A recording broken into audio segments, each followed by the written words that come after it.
about building trust within mining and specifically what Bitmain have been doing to increase trust in themselves and across other participants. Thank you very much. Sorry. Hello, everyone. My first time in Vancouver, arrived here 5 days ago. And after exploring the city, checking the restaurants and the shops, it seems very similar to the current city I live in, which is Beijing in China. Even a lot of the apps that I use in China work very well here, like NIธ์, which is a restaurant finder, and also a home delivery service app works here. The Taobao, which is owned by Alibaba, the famous retail platform, also works here. And a friend of mine told me that the Chinese Tinder also works here very well. I'm waiting for a friend of mine to tell me more. I've only been here 5 days. So my name is Nishant, and I lead public and community relations at Bitmain. And today I'll be talking about how a miner or a miner maker can build trust in the cryptocurrency communities that they operate in. And I have also included some groundbreaking measures that we at Bitmain took to build trust with these communities. And I hope other companies can learn from it and also make similar case studies so we can learn from them. Now, trust. So building trust is a challenge in communities that are built on the value of trustlessness. And when a company becomes very competitive and big, it reminds a lot of people in these communities about the establishment that they wanted to escape when they joined these respective cryptocurrency communities. And it becomes even more challenging when you are a company like Bitmain, which is a very hot topic in the cryptocurrency space. It's partly because some people want to capitalize on the buzzword that Bitmain is, or some people want to just increase their social media followers by talking about how popular Bitmain is. So yeah, we are no strangers to this trust challenge. And this rise to fame, if you may call it, of Bitmain started when Bitmain started manufacturing the world's most efficient Bitcoin miners and became owner of the world's largest cryptocurrency mining pools. And then it stayed that way because of Bitmain's involvement in what is now described as the great scaling debate of Bitcoin, where Bitmain took, following the lead of the most successful Bitcoin companies at that time, took a stance for Bitcoin being a medium of exchange, more importantly than a store of value, which was against the more propagated and established narrative of the time. Now, it is very unusual for a 3-year-old startup to take a stance for what they believe in against the most popular narrative at that time. And I realized this even more when I was researching for this presentation. It turns out that Brian Armstrong, the founder of Coinbase, has deleted this tweet from 2015 where he's advocating for a block size increase for Bitcoin. And this tweet was there in the beginning of this year. So sometime in Q1 or Q2, he went back and erased a tweet that is 4 years old. That is how sensitive it is for a company to take a stance for what they believe in, but what is against the more popular narrative. Having said that, we were 3 years old at that time, and we continue to adhere to the founding values of Bitmain and the founding values of Bitcoin, or what our founders at Bitmain believed Bitcoin to be, the power of Bitcoin to change the world, replace the financial systems, and etc. That brings me to the perseverance and integrity at Bitmain. Now, our perseverance and integrity has helped us weather a lot of turbulent times on the PR front and be proven in the end, proven correct in the end. And we've had no dearth of such turbulent times. I will quickly give two big examples or exciting examples from some of the turbulent times that we've faced. One was an optimization technique called ASIC boost that optimizes Bitcoin mining, makes it more efficient.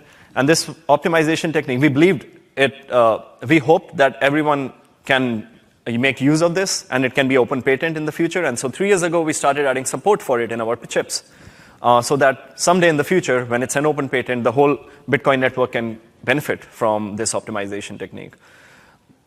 However, 2 years ago, this is 1 year after we started adding support on our chips, some known malicious actors in the Bitcoin community raised allegations against Bitmain for secretly using ASIC boost to compete with our own customers, and they made it seem like some kind of attack on Bitcoin. And we came out within the same day. In 1 day, we made a response. To clear the air, We let everyone know that we have tested on the test net, but never on the main net, that we added support for it in our chips, hoping that someday the whole Bitcoin network can benefit from it. And we went on with business as usual. And then the same people who were raising allegations against Bitmain for using ASIC boost, which they thought was an attack on Bitcoin, started hailing a new miner maker as the new Bitmain killer or the Antminer killer. And turns out that that miner maker had slight competitive advantage at that time compared to our next generation Bitcoin miner of that time because they were using ASIC boost. So and ultimately now everyone uses ASIC boost, or every mining pool, every manufacturer. It's an optimization technique, just what we advocated from day one. Now there was another example, which was, so it needs some background. So in the spirit of open source, we open sourced our firmware for the Antminer machines. And thanks to that, some unknown but malicious actors in the Bitcoin community discovered a vulnerability in the code. And this vulnerability was serious. It allowed a man in the middle to take control of your Antminer. And to give you an idea of how serious this vulnerability was, so about that time, about 80 to 85% of the whole Bitcoin network was consisted of Antminer machines. It's not provable, but it's a widely accepted fact. So it was really serious. And whoever discovered it, instead of responsibly disclosing it to Bitmain, they coined a name for it, bought a domain name, created a website, made a logo, started social media campaigns to spread awareness of this issue. An issue that can get to 80% of the hash power of Bitcoin down overnight. And they call it Antbleed. That's the website they created. Yeah, it's very sensational. It's not, I couldn't find it when I was making this presentation. So yeah, the domain name is available for you guys. And our community has a lot of meme makers. Meme makers followed.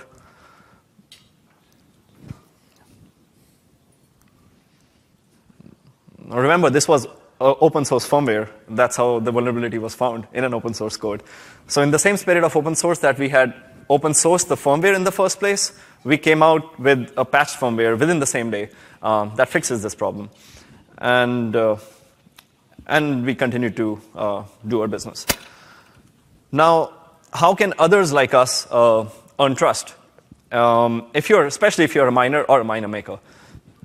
Now, before I get into the groundbreaking measures or initiatives that we at Bitmain took, I would quickly talk about 3 things that I believe these measures should aim for. One is to increase industry-wide transparency. Second is to set better standards for mining practices. Now, miners in a proof-of-work-based ecosystem have a lot of responsibility, because there are many things a miner could do to negatively affect the cryptocurrency ecosystem, a proof-of-work-based cryptocurrency ecosystem. So they have a lot of responsibility. And start and maintain dialogues with the cryptocurrency communities that they operate in.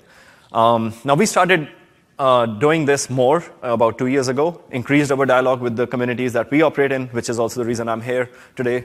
And we collected the feedback from these communities, and we formulated a unique transparency policy, which consists of 4 very important initiatives. The first being our decision to disclose our entire hash rate. So I don't know of any large-scale miner in the whole world who discloses their own hash rate, but Bitmain does it. We update it every 30 days on our blog. You can go to that website, blog.bitmain.com/en for English, /hashrate-disclosure. And yeah, you can see everything we're mining with whatever power we have and mining it. Now, after we uploaded it, soon I realized why no one else does it. Because when, for some reason, for some business decision, we had 88% reduction in the Bitcoin mining power of our own, the news jumped on it and started speculating on how our business is going bad. That's why we're not mining Bitcoin that much anymore, which is anyway a small part of the business. We don't mine Bitcoins ourselves that much. It's a minority business. Another step, a very important one that we started was our zero tolerance policy towards secret mining. Now, secret mining is described as a practice by which a manufacturer of mining hardware, instead of releasing new generation mining hardware, uses it to secretly mine for itself. And yeah, that's called secret mining. And we have a zero tolerance policy against it because of two reasons. One, which is very simple. Our main income generator is selling mining machines and a mining experience. If we start competing with our customers unfairly, it's going to jeopardize the mining experience, which is our main income generator. Because we just don't want to sell one mining machine. We want to sell a great mining experience so people come back for more. And that is why it's just counterproductive for us to do secret mining. Second reason, we believe that it's not healthy for the long-term growth of a proof-of-work-based cryptocurrency ecosystem. Now, another step or initiative we took was our commitment to not mine empty blocks. And if empty blocks were mined, because they have been mined at an unusually excessive rate in the past, but that's because of the technical challenges of Bitcoin protocol, not because of any particular reason or political statement that we wanted to make. And so if that happens again, if my empty blocks are mined at an unusually excessive rate in the future, we will seek the reasons and disclose it. Now, the last but a very important point or initiative that we took, which is also very relevant to the ETC community, is that we will transparently ship any first batch of a new generation ASIC miner. So whenever we have a new ASIC for a cryptocurrency, we will ship the first batch transparently, so both the customer of that ASIC and the community that is affected by the ASIC can plan beforehand. This was thanks to mainly the Zcash community and Zuko, thanks to them for proactively giving us the feedback that directly resulted in us coming up with this initiative. And we also implemented it when we launched the first Zcash ASIC miner, Z9 Mini. We shipped them transparently as we would get updates from the QA. So in the mining industry, we just want to ship the machine out ASAP, because once you purchase the machine, you're losing money as long as you don't have that machine, because the difficulty is going up. So we are always just competing with ourselves to ship the machine out ASAP, which means as soon as the QA is done, we ship it out. So QA, or quality assurance, has the last green light to send the machine out. So the QA would send us updates on which machine is being shipped, and we would treat it in real time. So the Zcash community, as well as the buyers of those machines, knew beforehand how many machines are being shipped and when they will get their machines and when they can expect them to go online. Now, looking ahead, now to sum it up, I think any miner or miner maker should try to remember what got them there in the first place. This is if you want to build better trust with the communities that you operate in. And always stick by the founding values of cryptocurrencies, which got you into crypto in the first place, like we did in the examples that I took. And yeah, these initiatives assure industry stakeholders that we are committed to an ecosystem that's fair and transparent. And together we can build a mining and miner-making sector that is trusted by all. Not just those in the cryptocurrency ecosystem, but also the whole world that is yet to join the cryptocurrency ecosystem. With that, I will not take any more of your time. Thank you.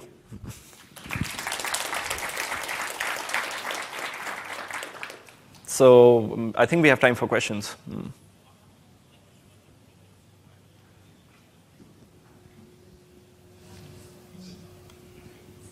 Yeah.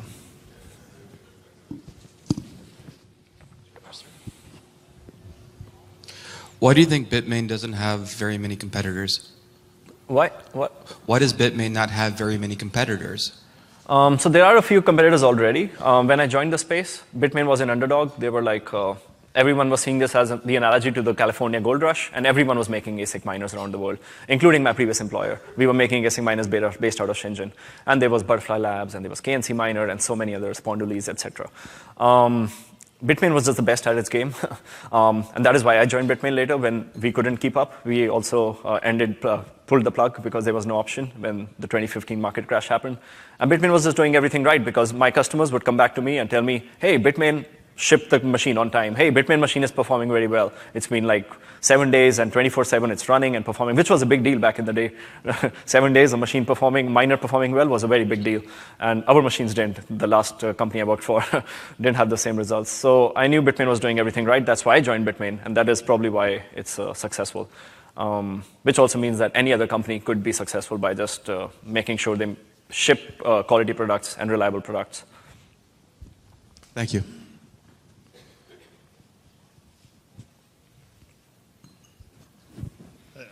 So I was just wondering, when you were talking about mining empty blocks earlier, and like I know there was the whole ASIC boost thing, but there was the two versions, covert ASIC boost, which is the one people I think were more accusing you of doing it in a way that people wouldn't notice, and the result was empty blocks. So is that why you implemented, like, because it was a bit of reputational damage, I remember when that happened. Is that what? So the empty blocks wasn't any, the initiative that we took wasn't associated to ASIC boost controversy. Oh, okay. It was a separate thing. Because in the past, there was a time when, and pool, because we are always working on ways to improve block propagation, because it helps the customers of the mining pool, and we want to be competitive to be the biggest mining pool. So they were doing some experiments or working on something, and because of which they had mining blocks coming out. And at that time, because the great scaling debate was going on, people on the other side connected our my empty blocks to an intentional political statement made by us. And so we came up with this initiative, so no one thinks again that we are trying to consciously mine empty blocks. Awesome, thank you. I guess the other one would be, so you do mine, obviously, SHA-2 coins. You have an active hash rate that you publish. But, yeah. So the question would be, like, so do you, and you also mentioned you don't mainly mine Bitcoin, so are you mining like minority chains at a loss? Oh, but when I said we don't mine ourselves, I didn't mean just Bitcoin. We don't mine ourselves any of the cryptocurrencies too much. Yeah, but your SHA machines, your 237 petahashes, like, do you not point that automatically at the most profitable chain? Yes, it is automatically pointed to the most profitable chain. Obviously, my question is between Bitcoin and Bitcoin Cash. Yeah, for SHA-256, yes. It's always profitable. Okay, yes. That's good. The reason we don't disclose the chain itself is because we don't want people to be thinking that we are doing something purposely, or, we don't want it. The reason to disclose it is to just let everyone know our hash power, but not cause more conspiracies. It's so easy to make more conspiracies about you guys. Yeah, so we don't disclose the name of the particular chain, just the hash power. Good, yeah. Thank you so much. Yeah, you shared a lot of good information. Thank you. Any more questions? We still have 2.5 minutes. Due to the tariffs or possible tariffs that are going to be going on in the States, are you guys seeing a lot more interest in Canada? So yes and no. Yes, as in there are more tariffs shipping to the US than they used to be. Still, Canada is lagging behind when it comes to mining because of the red tapeism involved. Getting the permission for your mining farm takes forever in Canada. I think that the red tapeism is the bummer. Okay.